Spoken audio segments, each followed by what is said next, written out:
ನಿಮ್ಮ friend fake ಆಗಿದ್ದಾರಾ?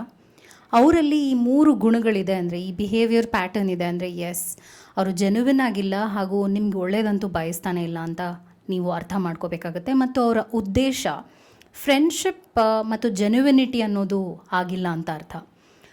ಮೊದಲನೇದು ಯಾವ ಒಂದು ವಿಚಾರವಾಗಿರುತ್ತೆ ಅಂದರೆ ಫ್ಲೇಕಿ ಬಿಹೇವಿಯರ್ ಅಂತ ಹೇಳ್ತೀವಿ. ಆ್ಯಂಡ್ ಇಲ್ಲಿ ನಾನೇನೇ ಎಕ್ಸ್ಪ್ಲೇನ್ ಮಾಡಿದ್ರು ಕೂಡ this is from a psychologist according to psychology. Flaky behaviour ಅಂದರೆ ಇವ್ರು ಏನು ಮಾಡ್ತಾರೆ, ಅವ್ರಿಗೆ ಯಾವಾಗ ಬೇಕಾಗತ್ತೆ ಆವಾಗ ನಿಮ್ಮನ್ನು ಕಾಂಟ್ಯಾಕ್ಟ್ ಮಾಡೋದಾಗಿರಬಹುದು. ಅವ್ರಿಗೇನಾದರೂ ಹೆಲ್ಪ್ ಬೇಕಿದೆ ಅಂದರೆ, ಅಥವಾ ಯಾರೂ ಸಿಗ್ತಾ ಇಲ್ಲ ಹ್ಯಾಂಗ್ ಔಟ್ ಮಾಡೋಕ್ಕೆ, ಜೊತೆಗಿರೋದಕ್ಕೆ, ನಿಮ್ಮನ್ನೊಂದು ಆಪ್ಷನ್ ಆಗಿ ಇಟ್ಕೊಂಡಿರ್ತಾರೆ.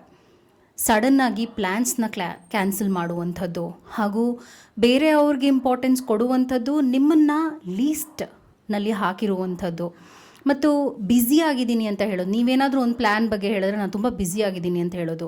ಎಲ್ಲವನ್ನು ಅವರ ಒಂದು ವಿಚಾರವಾಗೇ ಇಟ್ಕೊಂಡಿರ್ತಾರೆ. ಅಂದರೆ ಅವ್ರಿಗೆ ಹೇಗೆ ಬೇಕು, ಅವ್ರ ಕಂಫರ್ಟ್ಗೆ ಹೇಗೆ ಬೇಕು ಈ ರಿಲೇಷನ್ಶಿಪ್ನ ಯೂಸ್ ಮಾಡ್ತಾ ಇರ್ತಾರೆ. ಅದನ್ನೇ ನಾವು ಫ್ಲೇಕಿ ಬಿಹೇವಿಯರ್ ಅಂತ ಹೇಳ್ತೀವಿ.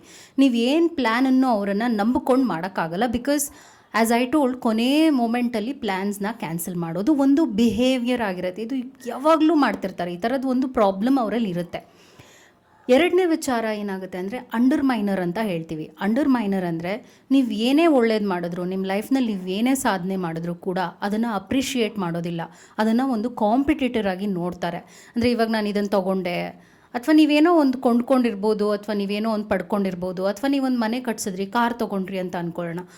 ಇದು ನನ್ನ ನೆಂಟರು ಕೂಡ ಮಾಡಿದ್ರು ಹೋದ ತಿಂಗಳು ಅಂತ ಹೇಳ್ತಾರೆ. ಅಥವಾ ಈ ಒಂದು ಕಾರ್ನ ನಾನು ಇನ್ನೇನು ಮುಂದಿನ ವಾರ ತೊಗೊಳ್ತೀನಿ ಅಂತ ಹೇಳುವಂಥದ್ದಾಗಿರ್ಬೋದು.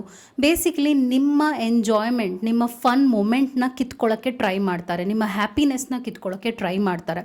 ನೀನು ಏನು ಸಾಧನೆ ಮಾಡಿದೆಯಾ ಅದು ಎಲ್ಲರೂ ಮಾಡ್ತಾರೆ, ಅದೇನು ದೊಡ್ಡ ವಿಷಯ ಅಲ್ಲ ಅಂತ ಹೇಳುವಂಥದ್ದು ಇಂಡೈರೆಕ್ಟಾಗಿ ಆಗಿರುತ್ತೆ ಅವರ ಮಾತಿನಲ್ಲಿ. ಹಾಗೂ ನೀವು ಏನು ಮಾಡಿದ್ರೂ ಕೂಡ ಆ್ಯಸ್ ಐ ಟೋಲ್ಡ್ ಅವ್ರ ಹತ್ರನೂ ಅದೇ ಇರಬೇಕು. ಈಗ ನೀವೇನೋ ಒಂದು ಬಟ್ಟೆ ತೊಗೊಂಡ್ರಿ ಅಂದರೆ ನೆಕ್ಸ್ಟ್ ಮೂಮೆಂಟ್ ಅವ್ರ ಹತ್ರನೂ ಅದೇ ಥರದ್ದು ಒಂದು ಬಟ್ಟೆ ಇರುತ್ತೆ. ಈ ಥರದ್ದೊಂದು ಆ್ಯಟಿಟ್ಯೂಡ್ ನೀವು ಅವರಲ್ಲಿ ನೋಡ್ತಾನೇ ಇರ್ತೀರ. And that's very very triggering ಅಂತ ಹೇಳ್ಬೋದು. ಮ್ಯಾನ್ಯುಪ್ಯುಲೇಟಿವ್ ಮಾಸ್ಟರ್ ಮೈಂಡ್ ಆಗಿರ್ತಾರೆ ಇವರು.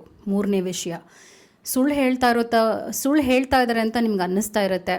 ಹಾಗೂ ಕಟ್ಟು ಕತೆಗಳನ್ನ ತುಂಬ ಚೆನ್ನಾಗಿ ಕಟ್ತಾ ಹೋಗ್ತಾರೆ. ಮತ್ತು ಇನ್ನೊಂದು ಏನು ಮಾಡ್ತಾರೆ ಅಂದರೆ ಐಸೋಲೇಷನ್ ಮಾಡ್ತಾರೆ ನಿಮ್ಮನ್ನ.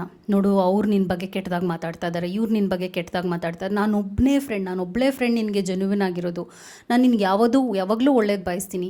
ಈ ಥರ ಪದೇ ಪದೇ ನಿಮ್ಮ ನಂಬಿಕೆನ ಪಡ್ಕೊಳ್ಳೋದಕ್ಕೆ ಏನೇನೋ ಕತೆಗಳನ್ನ ಹೇಳ್ತಿರ್ತಾರೆ.